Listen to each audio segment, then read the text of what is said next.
Selamat datang di Mata Nusa. Saya Joshua Reynaldo, tuan rumah Mata Nusa.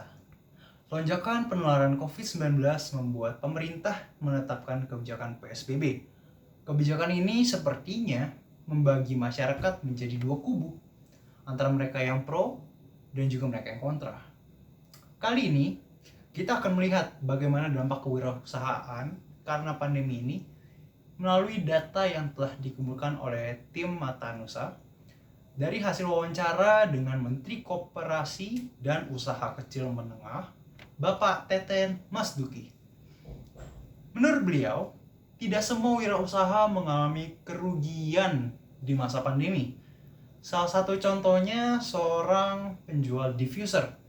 Diffuser itu alat untuk pelembab ruangan, bisa meraih keuntungan hingga 400%.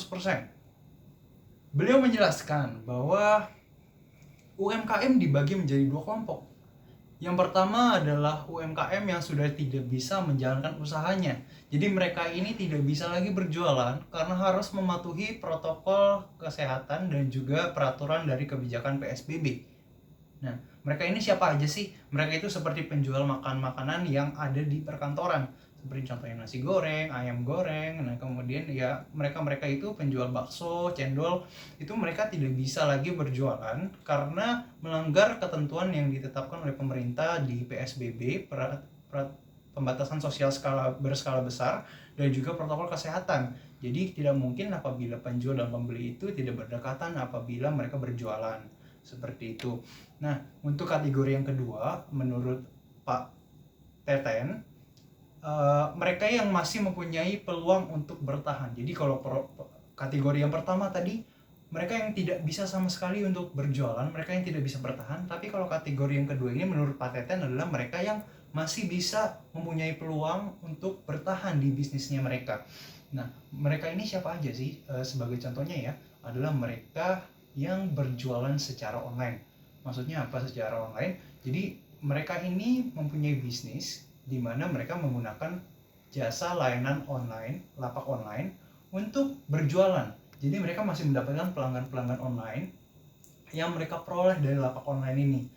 Nah, sektor apa aja sih yang masih? Nah, sebenarnya makanan dan minuman pun juga masih ada yang bisa survive apabila mereka berlangganan secara online. Sebagai contohnya nih, ada pelapak yang dia tadinya buka restoran, tapi dia sekarang karena pandemi, menu makanannya itu dikemas dan dibuat frozen food dan bisa diorder secara online. Nah, itu salah satunya.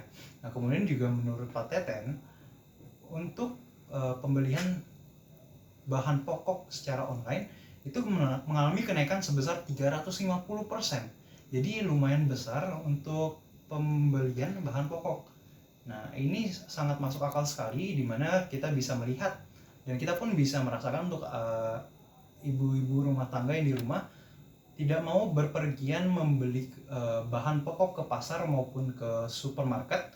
Dia bisa membelinya secara online di lapak online tersebut. Nah, dengan kata lain, ini memungkinkan, ini menjadikan bahan pokok itu laku keras karena mayoritas penduduk di Indonesia menggunakan layanan pembelian bahan pokok online secara online.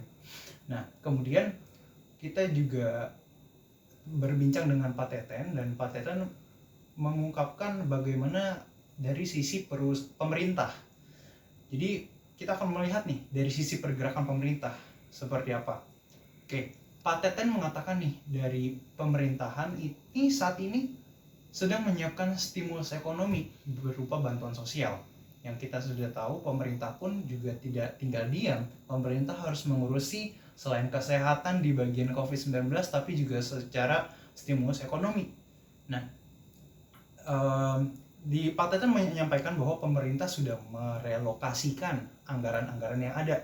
Jadi seperti anggaran-anggaran kementerian-kementerian ini, yang biasanya mereka ada anggaran untuk entertainment, anggaran untuk transportasi, anggaran dan lain-lainnya, ditarik kembali oleh Kementerian Keuangan dan dikemas secara di partisi atau dalam artian dipangkas secara efektif yang kemudian akan direalokasikan untuk dua hal yang tadi saya bilang.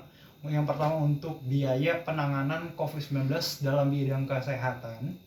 Yang kedua adalah untuk menangani stimulus ekonomi atau bantuan sosial yang tadi saya sampaikan. Hal ini mengingat bahwa yang pertama COVID-19 ini penyebarannya sudah 400.000, di mana banyak juga yang meninggal, tapi banyak juga yang sudah sembuh. Jadi banyak sekali kebutuhan keuangan yang diperlukan untuk pemerintah berikan di sektor kesehatan. Dan namun selain dari sisi kesehatan ini, sisi ekonomi pun juga sangat anjlok. Kenapa? Karena UMKM kecil kita ini, wirausahawan kecil kita ini tidak bisa survive. Hanya sebagian kecil aja yang bisa survive, seperti itu. Makanya pemerintah memberikan bantuan sosial berupa sembako yang dikirimkan ke Jabodetabek, Jakarta, Bogor, Depok, Tangerang, dan juga Bekasi. Nah, bantuan sosialnya ini diberikan pemerintah berdasarkan anggaran-anggaran yang dipangkas dari anggaran-anggaran kementerian, seperti itu. Nah, jadi di akhir kesimpulan ini, saya mau katakan bahwa di masa pandemi ini, tidak semua faktor kewirausahaan itu mengalami penurunan. Tapi sebenarnya ada juga cara gimana supaya wirausahawan ini bisa mengalami keuntungan. Nah, itu bagaimana caranya supaya bisa mengalami tetap bertahan adalah tergantung dari strategi yang digunakan oleh wirausahawan ini. Nah, strategi yang paling tepat di masa pandemi ini karena harus mengikuti protokol kesehatan dan juga PSBB adalah berjualan secara online. Jadi apabila Anda memiliki bisnis yang secara offline saat ini, Anda mungkin bisa segera lakukan penjualan secara online. Karena itu bisa mendongkrak dan bisa mungkin menstabilkan bisnis Anda, seperti itu. Oke. Di akhir kata saya mau menyampaikan bahwa ada satu kalimat nih untuk penyegaran Bapak Ibu. Ada pepatah yang mengatakan seperti ini: jangan menyerah, hari ini sulit, besok akan lebih buruk, tapi lusa akan ada sinar mentari. Saya ulangi sekali lagi, hari ini sulit, besok akan lebih sulit, lebih buruk, tetapi lusa akan ada sinar mentari. Oke, jangan lupa untuk saksikan Mata Nusa setiap Sabtu sore jam 6 sore di Trans TV. Saya Juswo Rinaldo, pamit undur diri. Terima kasih.